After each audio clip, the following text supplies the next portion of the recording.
We're really kind of an old school newspaper, doing it the same way we've done since we were still using, you know, hot lead type.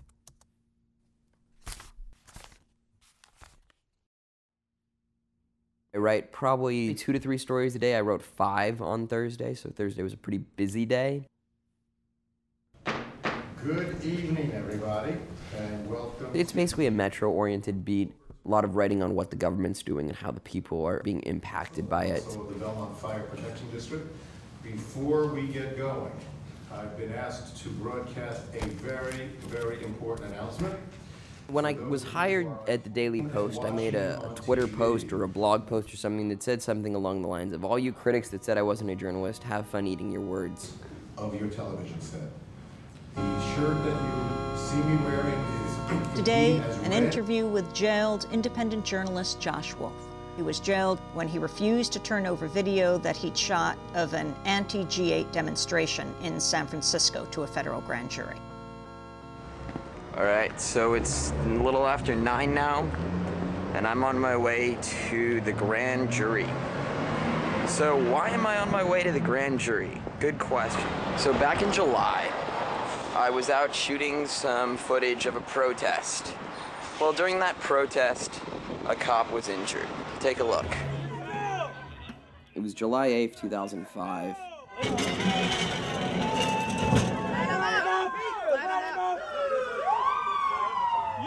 The driver, Officer Shields, was hit in the back of the head. Obviously, when a police officer is injured in a protest, suddenly becomes a news story.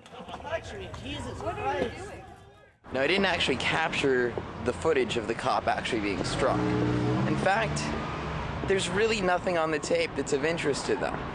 However, as a journalist, I'm protected by my First Amendment right to the freedom of an independent press. They later served Wolf a federal subpoena requiring he turn over his unpublished video footage as well as testify about the protesters seen on tape. When Wolf refused to comply, he was charged with contempt of court and incarcerated.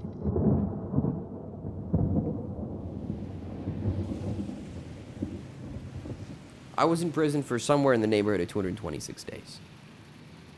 When I found myself incarcerated, the critics said a number of things as to why I wasn't a journalist. Deborah Saunders said that I'm not a journalist because I don't work for a news organization. Kevin Seitz said, oh, he's an activist, not a journalist. The U.S. attorney actually had the balls to say that I'm only a journalist in my own mind, and that if you keep me in jail long enough, I'll eventually realize that, oh, wait, my mistake, I'm not a journalist at all. I mean, come on.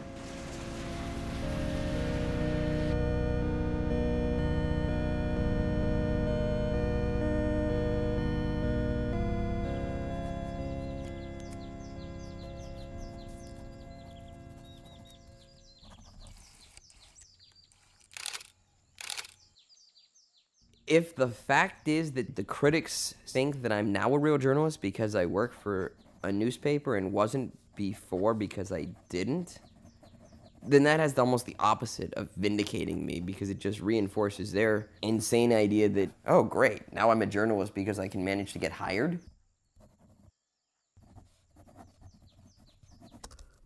I'm not real big on being the record holder on something, but I'm hoping, not for the sake of my role in history, but for the sake of everyone else, that nobody ever has to be incarcerated again, or certainly not longer than I have, for defending the rights of journalists.